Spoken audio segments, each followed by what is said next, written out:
ನಮಸ್ತೆ ಸ್ನೇಹಿತರೆ, ಹೇಗಿದ್ದೀರಾ ಎಲ್ಲರೂ? ಐ ಹೋಪ್ ಎಲ್ಲರೂ ಚೆನ್ನಾಗಿದ್ದೀರಾ ಅಂತ ಅಂದ್ಕೊತೀನಿ. ಇವತ್ತು ನಾನು ನಿಮ್ಮ ಜೊತೆಗೆ ತುಪ್ಪ ಕಾಯಿಸಿದ ಪಾತ್ರೆಯಲ್ಲಿ ಎಗ್ ಬಿರಿಯಾನಿ ರೆಸಿಪಿನ ಮಾಡಿ ತೋರಿಸ್ತಾ ಇದ್ದೀನಿ. ಎಷ್ಟೊಂದು ರುಚಿಯಾಗಿರುತ್ತೆ ಅಂದರೆ ಹೊಟ್ಟೆ ತುಂಬಿದ್ರು ಮನಸ್ಸು ತುಂಬಲ್ಲ, ಅಷ್ಟೊಂದು ಟೇಸ್ಟಿ ಆಗಿರುತ್ತೆ. ಮಾಡೋದು ಕೂಡ ತುಂಬಾ ಸಿಂಪಲ್ ಆಗಿದೆ, ಈಸಿ ಆಗಿದೆ. ವಿಡಿಯೋ ಸ್ಕಿಪ್ ಮಾಡದೆ ಪೂರ್ತಿಯಾಗಿ ನೋಡಿ. ನಿಮಗೆ ಈ ರೆಸಿಪಿ ಸ್ವಲ್ಪವಾದರೂ ಇಷ್ಟವಾದರೆ ಪ್ಲೀಸ್ ಲೈಕ್ ಮಾಡಿ, ಶೇರ್ ಮಾಡಿ ನಿಮ್ಮ ಫ್ಯಾಮಿಲಿ ಮೆಂಬರ್ ಜೊತೆಗೆ ಮತ್ತು ನಿಮ್ಮ ಫ್ರೆಂಡ್ ಜೊತೆಗೆ. ವೆಲ್ಕಮ್ ಟು ಪ್ರೀತಿಯಿಂದ ಅಡುಗೆ ಮನೆ. ಎಗ್ ಬಿರಿಯಾನಿ ಮಾಡಲು ಮೊದಲಿಗೆ ಇಲ್ಲಿ ನಾನು ತುಪ್ಪ ಕಾಯಿಸಿದ ಪಾತ್ರೆನ ತೊಗೊಂಡಿದ್ದೀನಿ. ಇದರಲ್ಲಿ ನಾನು ವೀಳ್ಯದೆಲೆ ಇರ್ತಾರೆ ಅದನ್ನು ಸಪ್ರೇಟ್ ಮಾಡ್ಕೊಳ್ತಾ ಇದ್ದೀನಿ. ಬೆಳ್ಳುಳ್ಳಿ ಬೇಕಾದರೂ ನೀವು ಸಪ್ರೇಟ್ ಮಾಡ್ಕೊಳ್ಬೋದು ಅಥವಾ ಅದರಲ್ಲೇ ಹಾಗೆ ಬಿಡ್ಬೋದು. ಈ ಎಲೆ ಇರುತ್ತಲ್ಲ ವೀಳ್ಯದೆಲೆ, ಇದನ್ನು ನೀವು ರೊಟ್ಟೆ ಜೊತೆಗೆ ಅದು ತಿನ್ಬೋದು, ಹಾಗೆ ತಿನ್ಬೋದು, ತುಂಬಾ ರುಚಿಯಾಗಿರುತ್ತೆ. ಇಲ್ಲಿ ನೀವು ಬೆಳ್ಳುಳ್ಳಿ ಇರುತ್ತಲ್ಲ ಅದನ್ನು ಹಾಗೆ ನೀವು ಬೇಕಾದರೆ ರೊಟ್ಟಿ ಜೊತೆಗೆ ಚಪಾತಿ ಜೊತೆಗೆ ತಿನ್ಬೋದು, ಆದರೆ ನಾನು ಇದರಲ್ಲೇ ಬಿಡ್ತಾ ಇದ್ದೀನಿ. ನೆಕ್ಸ್ಟ್ ಇಲ್ಲಿ ನಾನು 6 ಮೊಟ್ಟೆ ಬೇಯಿಸ್ಕೊಂಡು ತೊಗೊಂಡಿದ್ದೀನಿ. ಇದಕ್ಕೆ ನಾನು ಮಧ್ಯದಲ್ಲಿ ಈ ರೀತಿ ಕಟ್ ಮಾಡ್ಕೊಳ್ತಾ ಇದ್ದೀನಿ. ಈ ರೀತಿ ಮಾಡುವುದರಿಂದ ಮಸಾಲೆ ಮೊಟ್ಟೆ ಒಳಗೆ ತನಕ ಹೋಗಿ ಟೇಸ್ಟ್ ತುಂಬಾ ಚೆನ್ನಾಗಿರುತ್ತೆ. ಇಲ್ಲಿ ನೋಡಿ, ಈ ರೀತಿ ನಾನು ಎಲ್ಲ ಮೊಟ್ಟೆಗೂ ಕಟ್ ಹಾಕೊಂಡ್ಬಿಟ್ಟು ಪಕ್ಕದಲ್ಲಿ ಎತ್ತಿಟ್ಕೊಳ್ತಾ ಇದ್ದೀನಿ. ನೆಕ್ಸ್ಟ್ ಅರ್ಧ ಬಟ್ಲಷ್ಟು ಮೊಸರು ತೊಗೊಳ್ತಾ ಇದ್ದೀನಿ. ಮೊಸರಿಗೆ 1 ಚಮಚದಷ್ಟು ಖಾರದ ಪುಡಿ ಹಾಕ್ಕೊಳ್ತಾ ಇದ್ದೀನಿ. 1 ಚಮಚದಷ್ಟು ಅಂದರೆ 1 ಟೀ ಚಮಚದಷ್ಟು ಜೀರಿಗೆ ಪೌಡರ್ ಹಾಕ್ಕೊಳ್ತಾ ಇದ್ದೀನಿ. 1 ಟೇಬಲ್ ಸ್ಪೂನಷ್ಟು ಧನಿಯಾ ಪೌಡರ್ ಹಾಕ್ಕೊಳ್ತಾ ಇದ್ದೀನಿ. ಅರ್ಧ ಚಮಚದಷ್ಟು ಗರಂ ಮಸಾಲೆ ಹಾಕ್ಕೊಳ್ತಾ ಇದ್ದೀನಿ. 1 ಚಮಚದಷ್ಟು ಬಿರಿಯಾನಿ ಮಸಾಲೆ ಹಾಕ್ಕೊಳ್ತಾ ಇದ್ದೀನಿ. ಎಲ್ಲನೂ ನಾವು ಮೊದಲಿಗೆ ಚೆನ್ನಾಗಿ ಮಿಕ್ಸ್ ಮಾಡ್ಕೊಳ್ಬೇಕಾಗುತ್ತೆ. ಸ್ನೇಹಿತರೆ, ಇಲ್ಲಿ ನೀವು ಮೊಸರು ಜಾಸ್ತಿ ಹುಳಿಗಿರೋದು ತೊಗೊಳಕ್ಕೆ ಹೋಗಬೇಡಿ. ಮೊಸರು ಜಾಸ್ತಿ ಹುಳಿದ್ರೆ ಟೇಸ್ಟ್ ಅಷ್ಟು ಚೆನ್ನಾಗಿ ಬರಲ್ಲ. ಅದಕ್ಕೋಸ್ಕರ ಮೊಸರಲ್ಲಿ ನಾವು ಮಸಾಲೆ ಹಾಕಿಬಿಟ್ಟು ಮಿಕ್ಸ್ ಮಾಡಿ ಇಟ್ಟರೆ ಮಸಾಲೆಗಳೆಲ್ಲ ಚೆನ್ನಾಗಿ ಉಬ್ಬುತ್ತೆ, ಟೇಸ್ಟ್ ಚೆನ್ನಾಗಿ ಬರುತ್ತೆ. ಇದನ್ನು ಈಗ ಪಕ್ಕದಲ್ಲಿ ಎತ್ತಿಟ್ಕೊಂಬಿಡಿ.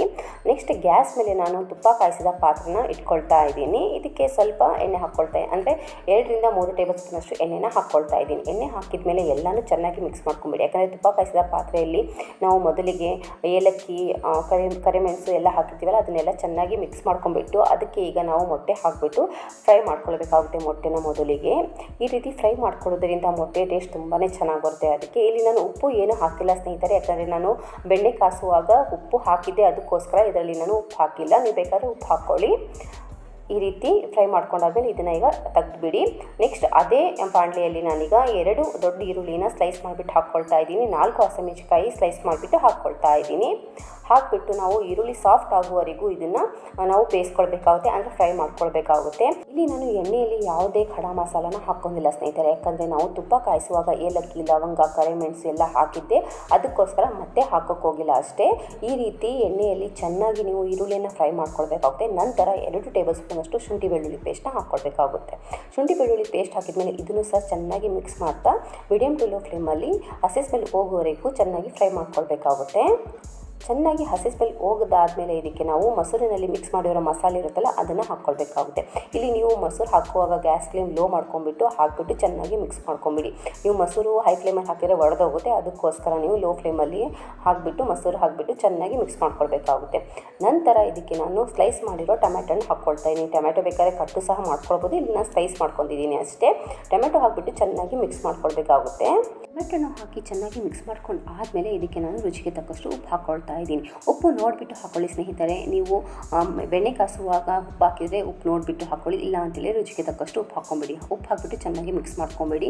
ನೀವು ನೋಡ್ತಿರ್ಬೋದು ಎಣ್ಣೆ ಎಲ್ಲ ಚೆನ್ನಾಗಿ ಸಪ್ರೇಟ್ ಆಗಿದೆ. ಇದಕ್ಕೆ ಈಗ ನಾನು 1 ಹಿಡಿಯಷ್ಟು ಪುದೀನ ಮತ್ತು ಕೊತ್ತಂಬರಿ ಕಟ್ ಮಾಡಿಬಿಟ್ಟು ಹಾಕ್ಕೊಳ್ತಾ ಇದ್ದೀನಿ. ಹಾಕಿಬಿಟ್ಟು ಮತ್ತೆ ಮಿಕ್ಸ್ ಮಾಡ್ಕೊಳ್ತಾ ಇದ್ದೀನಿ.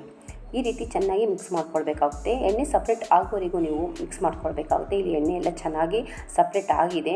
ಇದಕ್ಕೆ ಈಗ ನಾನು ನೀರನ್ನ ಹಾಕ್ಕೊಳ್ತಾ ಇದ್ದೀನಿ. ಇಲ್ಲಿ ನಾನು ಈ ಕಪ್ಪಿಂದ 2 ಕಪ್ಪಷ್ಟು ಅಕ್ಕಿನ ಹಾಕ್ಕೊಳ್ತಾ ಇದ್ದೀನಿ. ನೀರು ನಾನು 3 ಕಪ್ಪಷ್ಟನ್ನು ಹಾಕ್ಕೊಳ್ತಾ ಇದ್ದೀನಿ.